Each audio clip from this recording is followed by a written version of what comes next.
Hello दोस्तों, स्वागत है आप सभी का टीडी क्लास में। आज की वीडियो में सॉल्व करेंगे एक्सरसाइज 1.1 के क्वेश्चन नंबर 5, 6 और 7 को। तो वीडियो को पूरा देखिएगा क्योंकि इस वीडियो में सभी क्वेश्चन को स्टेप वाइज इतने इजी तरीके से समझाऊंगा जिससे आप क्वेश्चन एक बार में ही समझ में आ जाएगा और एग्जाम में अगर कोई इसी तरह कोई क्वेश्चन आपके पास फंस जाता है तो आप उसको आसानी से कर पाए। तो चलिए इस वीडियो को शुरू करते हैं, लेकिन उससे पहले जरूरी बात, यदि आपने अभी तक चैनल को सब्सक्राइब नहीं किया है तो चैनल को सब्सक्राइब जरूर करें। तो बात करते हैं क्वेश्चन नंबर 6 की। क्वेश्चन नंबर 6 क्या है? चेक वेदर 6 की power n can and with the digit 0 for any natural number n। मतलब यहाँ पर हमें ये चेक करना है कि क्या 6 की पावर n को हम जब सॉल्व करेंगे तो क्या इसकी वैल्यू 0 पर एंड करेगी या नहीं करेगी, जहां पर n हमारा कोई भी नेचुरल नंबर हो सकता है। बेसिकली ये कहना चाह रहा है कि अगर हम 6 की पावर 1 निकालें तो क्या ये 0 पर एंड होगा, अगर हम 6 की पावर 2 निकालें तो क्या ये 0 पर एंड होगा, अगर हम 6 की पावर 3 निकालें तो क्या ये 0 पर एंड होगा, ऐसे ही अगर 6 की पावर n अगर निकाले तो क्या ये 0 पर एंड होगा या नहीं। तो यहाँ पर एक चीज ध्यान देने वाली बात क्या है कि अगर कोई नंबर 0 पर एंड कर रहा है तो इसका मतलब है कि वो 10 से डिविजिबल होगा। अगर कोई नंबर 10 से डिविजिबल नहीं है तो वो 0 पर एंड कभी नहीं करेगा, इस चीज को ध्यान रखिएगा। तो यहाँ पर हम ये लिख सकते हैं, a number can and with 0 only if it is divisible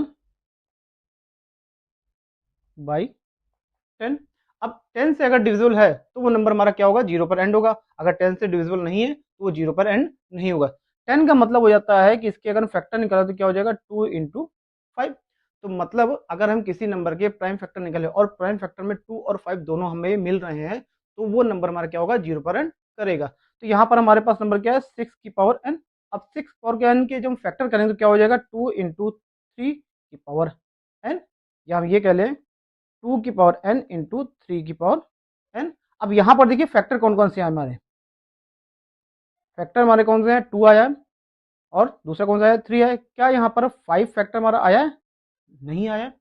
2 आया है, 3 आया है, 5 फैक्टर नहीं आया। तो दैट मीन्स 6 की पावर n हमारा 10 से डिविजिबल नहीं होगा।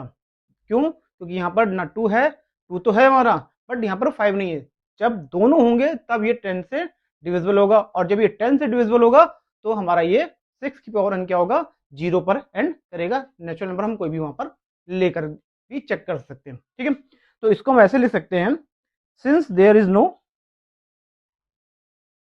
Since there is no 5 in 6 की power n, it is it can never be divisible by 10। मतलब ये 10 से डिविजिबल नहीं है तो हम ये कह सकते हैं कि 6 पावर n कभी भी 0 पर एंड नहीं करेगा। तो हम क्या लिख सकते हैं यहाँ पर, 6 की power n can not be and with the digit 0 for any natural number. मतलब अगर कोई नंबर हमारा 10 से डिविजिबल हो रहा है तो वो क्या करेगा, 0 पर एंड होगा, अदरवाइज वो 0 पर एंड नहीं होगा। या हम ये कह लें कि उसके उस नंबर के अगर हम प्राइम फैक्टर निकालें और प्राइम फैक्टर हमारे क्या हो, 2 और 5 अगर है तो वो हमारा 10 से डिविजिबल होगा और वो हमारा क्या होगा, 0 पर एंड होगा, अदरवाइज नहीं होगा, ठीक है। तो यहाँ पर हमारा 5th क्वेश्चन कंप्लीट होता है। अब चलते हैं 6th क्वेश्चन की ओर। तो 6th क्वेश्चन हमारा क्या कहता है, explain why 7 into 11 into 13 plus 13 and 7 into 6 into 5 into 4 into 3 into 2 into 1 plus 5 are composite number. तो सबसे पहले ये समझ लेते हैं कि कंपोजिट नंबर हमारे होते क्या हैं। ऐसे नंबर जिनके की हम प्राइम फैक्टर निकाल पाए, ऐसे नंबर जिनके की हम प्राइम फैक्टर निकाल पाए उनको हम क्या बोलते हैं, कंपोजिट नंबर। तो यहाँ पर हम ये चेक कर सकते हैं कि क्या इनके प्राइम फैक्टर निकल सकते हैं। अगर इनके प्राइम फैक्टर निकलना है तो ये कंपोजिट नंबर है, अगर नहीं निकलना है तो ये कंपोजिट नंबर नहीं है। तो बात करते हैं सबसे पहले नंबर की। तो सबसे पहले मान लेते हैं हम एक्स। तो 7 इंटू 11 इंटू 13 प्लस 13। तो यहाँ पर देखिए 13 और ये 13 क्या हो रहा है, कॉमन हो रहा है। तो इसको हम क्या करते हैं, कॉमन ले लेते हैं। तो ये हो जाएगा 7 इंटू 11, ये 7 रहेगा, 7 इंटू 11 प्लस 1, ये हो जाएगा 13 इंटू 77 प्लस 1, तो ये हो जाएगा 13 इंटू 78, तो इसको 78 के अगर फैक्टर निकालना चाहे तो क्या निकल के आएंगे 13 × 2 × 3। तो यहाँ पर आप देखिए जो x हमारा निकल के आया, ये नंबर हमारा x माना था वो क्या निकल के आया 2 × 3 × 13 × 13, और ये क्या हमारा प्राइम फैक्टर के रूप में। तो अगर ये प्राइम फैक्टर के रूप में निकल आया तो दैट मीन्स ये नंबर हमारा क्या हुआ कंपोजिट नंबर हो गया। ठीक है, क्लियर है। अब अगर हम सेकंड नंबर की बात करें, सेकंड नंबर हमारा क्या है, इसको हम y मान लेते हैं। y इक्वल टू क्या हो जाएगा 7 × 6 × 5 × 4 × 3 × 2 × 1 + 5। अब यहाँ पर देखिए ये 5 और ये 5 हमारा क्या हो रहा है कॉमन हो रहा है, इसको हम कॉमन ले लेंगे तो ये कॉमन हो जाएगा, ये हो जाएगा 7 × 6 × 4 × 3 × 2 + 1। अब जब इसको हम सॉल्व करेंगे तो क्या आ जाएगा 5 × 1009।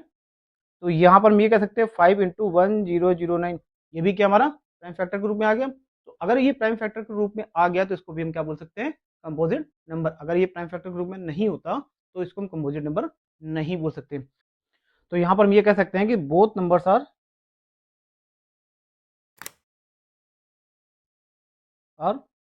Product of prime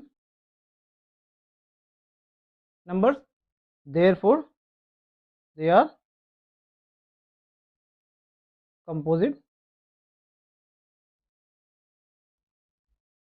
numbers।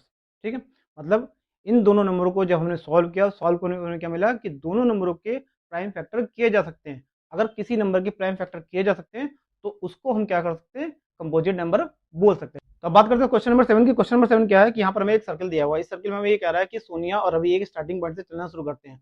तो एक सर्कल को पूरा कंप्लीट करने में सोनिया को लगते हैं 18 मिनट्स और रवि को लगते हैं कितने 12 मिनट्स। तो कितने मिनट बाद ये दोनों फिर से स्टार्टिंग पॉइंट पर आकर के मिलेंगे। तो यहाँ पर देखिए सोनिया को कितना टाइम लग रहा है 18 मिनट्स, वहीं रवि को कितना लग रहा है 12 मिनट्स। तो इनके हम क्या करेंगे एलसीएम निकालेंगे। तो 18 के एलसीएम क्या हो जाएगा 2 × 3 × 3, वहीं 12 के क्या हो जाएंगे 2 × 2 × 3। इनका अगर हम एलसीएम निकालें तो एलसीएम क्या हो जाएगा 2 × 3 × 3 × 2। ठीक है, तो ऊपर वाला हम पहले पूरा लेंगे। अब इसके बाद जो कॉमन नहीं होगा, जैसे 3 यहाँ पर कॉमन हमने 3 काट दिया, ये 2 कॉमन है तो 2 काट दिया। अब ये 2 बच गया हमारा तो 2 यहाँ पर लिख लिया। तो हमारा एलसीएम क्या आ गया 36। तो ये 36 यानी दोनों 36 मिनट के बाद वापस से फिर से स्टार्टिंग पॉइंट पर मिल जाएंगे। अब हम ये चेक कर लें कि 36 मिनट में सोनिया कितने राउंड कंप्लीट कर रही है सर्कल के और रवि कितने राउंड कंप्लीट कर रहा है। तो रवि को लगता है 12 मिनट्स। तो 36 मिनट में रवि कितने राउंड कंप्लीट करेगा 12 3 36, यानी रवि करेगा 3 राउंड कंप्लीट। वहीं सोनिया को कितना टाइम लग रहा है 18 मिनट्स। तो 18 मिनट्स में सोनिया कितने राउंड कंप्लीट करेगी 2। तो यानी जितने मिनट में रवि 3 राउंड कंप्लीट करेगा उतने मिनट में सोनिया 2 राउंड कंप्लीट करके स्टार्टिंग पॉइंट पर आ जाएगी और रवि 3 राउंड कंप्लीट करके स्टार्टिंग पॉइंट पर पहुंच जाएगा। जो टाइम कितना लग रहा है वो 36 मिनट। इसका मतलब 36 मिनट बाद दोनों सेम पॉइंट पर आकर के दोबारा फिर से मिलेंगे। ठीक है, तो उम्मीद करता हूँ वीडियो आपको पसंद आया होगा, और अगर वीडियो आपको पसंद आया तो चैनल को सब्सक्राइब जरूर करें और वीडियो को ज्यादा से ज्यादा लोगों तक शेयर करें। तो मिलते हैं अगले वीडियो में इसी चैप्टर की नेक्स्ट एक्सरसाइज के साथ में। तब तक के लिए नमस्कार, जय हिंद।